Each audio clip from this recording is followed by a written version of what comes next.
अगर मैं कहूँ कि भारत जब ब्रिटिशर्स के अधीन था, जब भारतीय अंग्रेजों के अधीन नौकर थे, तब एक भारतीय किसान परिवार का बेटा रोल्स रॉयस चलाता था, अंग्रेजों को नौकरी देता था, वह भी अपने इन्वेंटिव और बिजनेस स्किल्स के दम पर। यह भारतीय जो महज तीसरी कक्षा तक पढ़ा था, उसके विषय में CV रमन तक ने कहा था, इन जैसे उल्लेखनीय व्यक्ति को कुछ शब्दों में चित्रित करने और उनकी विविध उपलब्धियों को लिखने के लिए मेरी कलम से अधिक सक्षम कलम की आवश्यकता होगी। आज भी इस महान आविष्कारक को भारत रत्न दिए जाने की मांग उठती है। 90 से अधिक गैजेट्स का निर्माण करने वाले यह व्यक्ति थे गोपाल स्वामी दोराईस्वामी नायडू।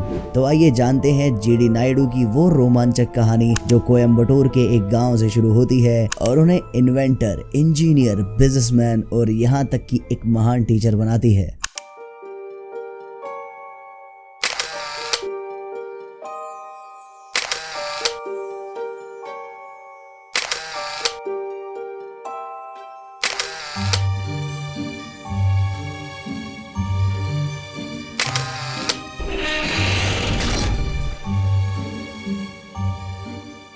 तेईस मार्च 1893 को GD नायडू का जन्म कोयम्बटूर के कलंगल गांव में एक किसान परिवार के घर में हुआ। बचपन से उन्हें स्कूल पसंद नहीं था, तो पिता ने उन्हें खेत के बीच घर में ही रहने का आदेश दे दिया, जहां वो स्वयं से अलग अलग तमिल पुस्तकें पढ़ने का प्रयास करते थे। समय की धारा में एक दिन उन्हें खेत में एक बोतल मिली जिस पर अंग्रेजी में कुछ लिखा था। जब भाषा समझ नहीं आई तो एक ब्रिटिशर से उन्होंने पूछा कि ये क्या है। ब्रिटिशर ने बताया कि ये एक पेन किलर है, पार्क डेविस। दोराईस्वामी ने दिमाग लगाया और पेन किलर बहुत कम मार्जिन पर गाँव में बेचा। शायद ये उनकी पहली एंटरप्रेन्योरशिप थी।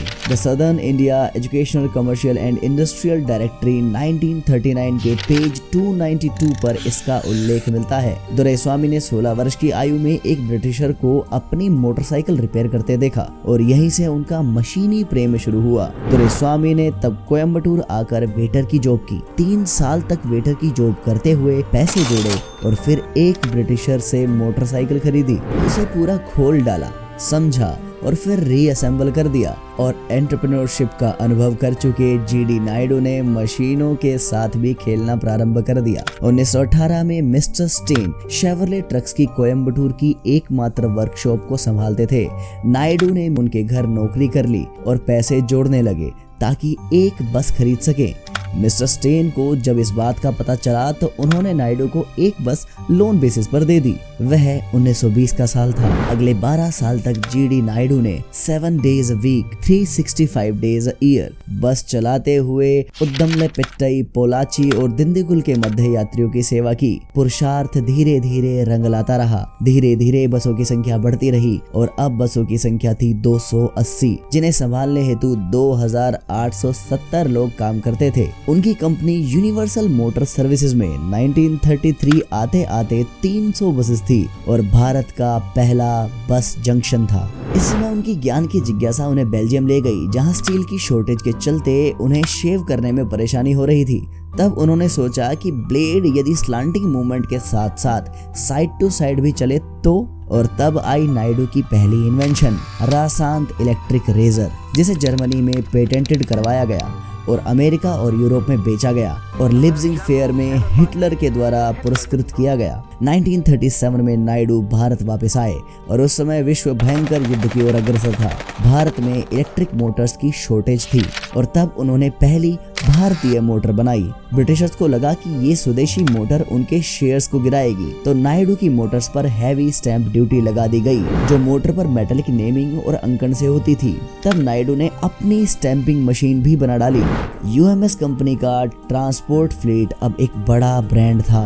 17 अगस्त 1940 को द क्रिश्चियन साइंस मॉनिटर में एक खबर छपी, इंडिया बस मैग्नाटे विजिट्स एक्रोन ओहायो, जिसके अनुसार नायडू वहां $70,000 के गराज इक्विपमेंट्स का ऑर्डर प्लेस करने गए थे। अब समस्या थी कि भारतीय लोग बसेस चला तो रहे थे, पर कोई बड़ी गड़बड़ी हो जाने पर रिपेयर नहीं कर पाते थे। तो नायडू अमेरिका गए और फोर्ड मोटर कंपनी में पॉलिटेक्निक्स में विद्यार्थी की भूमिका अपना ली। वापस आकर 1941 में एक ऑटोमोबाइल कोर्स शुरू किया। और 1945 में आर्थर होप पॉलिटेक्निक की स्थापना की, जो देश का पहला पॉलिटेक्निक इंस्टीट्यूट था। 1941 में ही उन्होंने फसलों का अध्ययन कर कॉटन, पपीते और दालों की नई नई वैरायटीज तैयार की। इनकी प्रशंसा करने वालों में फिजिसिस्ट CV रमन और M विश्वेश्वरैया जैसी विभूतियां शामिल रही। 1949 में the official journal of C2 volume 22 में एक लेख छपा, the south Indian teacher mister GD Naidu of Coimbatore is already reaping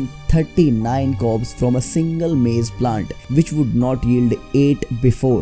Besides, Mr. GD Naidu's discovery of quick methods of stepping up food production, we have now got on hand quick methods of making adults literate in any language within 40 to 60 days.